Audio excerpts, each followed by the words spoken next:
Hello everyone, आप सभी को गुड मॉर्निंग। कैसे हैं आप सभी? आई होप सब के सब अच्छे होंगे। आज मेरी मम्मी और पापा दोनों को जाना था गांव और सुबह उठने में बहुत लेट हो गया। फिर जल्दी जल्दी ये हुआ कि अब आलू के पराठे ही बनाते क्योंकि सुबह सुबह नाश्ते में यही हो पाता। और मम्मी पापा को 8 बजे निकलना था और उठे हम लोग थे 6 बजे। तो बहुत भाग दौड़ हुई, मम्मी ने बहुत हेल्प कराई और मुझे आज पूरा दिन लग गया इन्हीं सब कामों को निपटाने में। फिर जल्दी जल्दी पराठे सेके, चाय बनाई। मम्मी पापा दोनों ने चाय पी, एक एक पराठा खा करके अब वो लोग चले गए गांव के लिए। अब मेरी शामत आनी थी क्योंकि जो काम मैं सुबह अंधेरे में कर लेती थी, मतलब सूरज निकलने से पहले हो जाते थे, वो सारे काम आज मेरे दोपहर में हुए। मतलब बहुत समय लग गया। जब सुबह लेट हो गया तो पूरा दिन लेट ही हो गया। और क्या बताएं, मतलब उम्मीद नहीं थी कि आज मुझे इतनी देर होगी। फिर भी अपनी पढ़ाई के लिए मैंने थोड़ा सा समय निकाला ज़रूर, जो कि था कि लगभग 3 घंटे मैं आज पढ़ पाई। तो पहले तो नाश्ता बना के रख दिया क्योंकि पता नहीं कब भूख लग जाए। बच्चे तो स्कूल जा चुके थे, हस्बैंड थे। फिर उसके बाद मैंने रूम को क्लीन किया, पूरे रूम में झाड़ू लगाई। और जब देर में सब काम होते हैं ना तो बहुत देर हो जाती है और बहुत देर लगती भी है सब काम करने में। आई स्वेयर, मतलब मैंने तो कसम खा ली कि भैया कुछ भी हो लेट नहीं उठना। पता नहीं आज कैसे आँख लग गई, सुबह बिल्कुल नींद खुल ही नहीं पाए। अलार्म भी बजा लेकिन अलार्म बंद करके कब सो गए पता ही नहीं चला।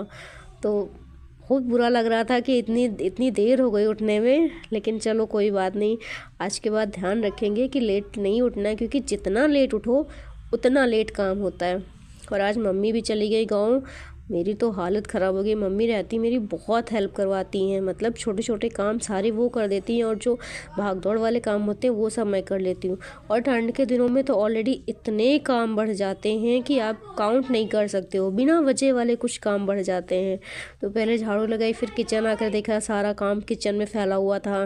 बर्तन साफ़ करे और इधर साथ ही साथ दूध भी आ गया था, तो उसको भी मैंने गैस पे चढ़ा दिया था। बार बार मैं देख रही थी कहीं उसमें उबाल ना आ जाए, क्योंकि दूध अगर गिर गया नीचे तो फिर से काम बढ़ जाएगा, फिर से गैस साफ़ करो, बर्तन साफ़ करो। इसलिए बार बार मैं उसी को देख रही थी कि कहीं दूध मेरा उबल के नीचे ना गिर जाए। लेकिन खैर अच्छी बात ये रही कि उसके उबलने से पहले ही मैंने गैस ऑफ़ कर दी, फिर स्लो गैस पे उसको थोड़ी देर पका लिया। तो दूध तो मेरी मम्मी ही भेजती हैं, मेरे मतलब मेरे मायके से आता है, तो दूध तो बहुत अच्छा आता है। उसकी कोई बात नहीं कि दूध में मिलावट लौट कुछ भी नहीं है, मम्मी भेजती मेरी। तो इसलिए बिल्कुल भी वेस्ट नहीं होना चाहिए क्योंकि प्योर दूध होता है। तो थोड़ा बहुत अगर गिर जाता है तो बहुत तकलीफ़ होती है। तो इधर बर्तन वर्तन धुलने के बाद फिर मैंने नहाया और नहा करके मैं सीधे थोड़ी देर धूप में बैठ गई थी। और धूप में बैठने के साथ ही मैंने अपनी बुक भी खोल ली थी क्योंकि अब लगभग 12 बज गया था मुझे सारे काम करने में। तो मैंने कहा कुछ देर तो एटलीस्ट पढ़ ही लें दिन में, बाकी पढ़ाई रात में आज करूँगी।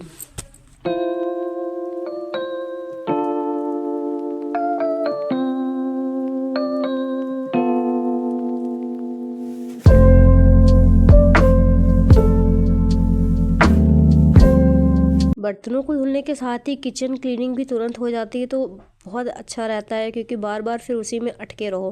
तो इसलिए सारे बर्तन धुलने के साथ ही तुरंत सिंक वगैरह धुली और जो भी किचन का कपड़ा था उसको भी धुल के धूप में डाल दिया ताकि उसको भी धूप लग जाए और वो भी अच्छे तरीके से सूख जाए।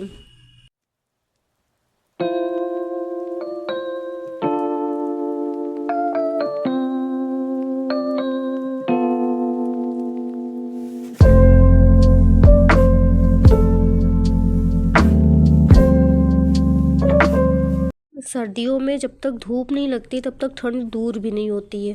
लगभग 1-1.5 घंटे धूप में बैठने के बाद थोड़ा लगा कि नहीं अब अच्छा लग रहा है। तो उसके बाद फिर दोपहर में रेस्ट किया और लगभग 2-2:30 बजे के आसपास मेरे बच्चे भी स्कूल से आ जाते हैं, तो उनको खाना वगैरह खिला के होमवर्क वगैरह भी करवा दिया था, जो कि आज मैं कुछ रिकॉर्ड नहीं कर पाई क्योंकि आज बहुत बहुत ज़्यादा बिजी था पूरा दिन का शेड्यूल।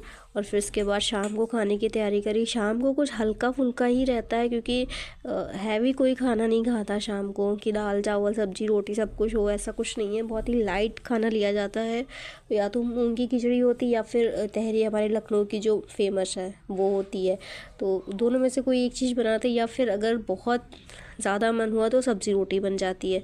तो मम्मी पापा आज है नहीं, बस मैं हूँ, हस्बैंड और बच्चे। तो कुछ हल्का ही बन रहा है, इसलिए तहरी बना करके बच्चों को फिर से पढ़ाई करवाएंगे। इधर मैंने तहरीर झोंक दी और उसके बाद फिर मैं अपनी पढ़ाई में लग जाती हूँ और बच्चे अपनी ट्यूशन में, क्योंकि सर उनके भी आ गए पढ़ाने के लिए, तो बच्चे अपनी ट्यूशन काम करेंगे और फिर मैं अपनी पढ़ाई करूँगी। तो कुछ इस तरीके से आज का दिन रहा, जो कि बहुत ही मेरा बिज़ी शेड्यूल था और मुझे उम्मीद नहीं थी कि आज पूरा दिन मुझे भाग दौड़ करने में बीतेगी। लेकिन चलो खैर जो भी था, लेकिन कल से पूरी कोशिश करूँगी कि मुझे किसी भी तरीके का लेट ना हो। और आप सबसे रिक्वेस्ट है कि प्लीज़ प्लीज़ मुझे ज़रूर कमेंट करके बताइए कि मेरे व्लॉग्स आपको अच्छे लगते हैं या नहीं।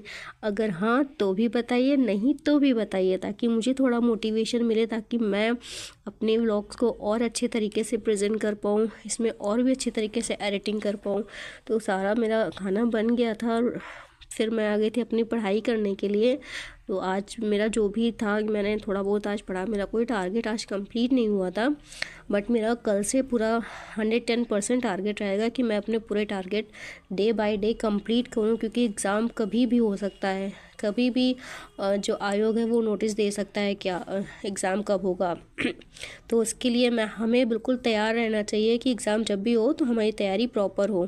तो उसके लिए मैं भी अपनी पढ़ाई कर रही हूँ और फिर मिलती हूँ आपसे किन्हीं खूबसूरत पलों के साथ, कुछ हसीन लम्हों के साथ। आपसे मिलते हैं फिर एक नए ब्लॉग में और कुछ नई अच्छी सी एडिटिंग के साथ। जो भी इसमें मिस्टेक हो रही है उन सबको सुधारते हुए एक नई एडिटिंग के साथ। तो मिलते हैं आपसे एक नए ब्लॉग में, तब तक के लिए बाय, टेक केयर, अपना और अपनी फैमिली सबका ख्याल रखिएगा। मिलते हैं आपसे।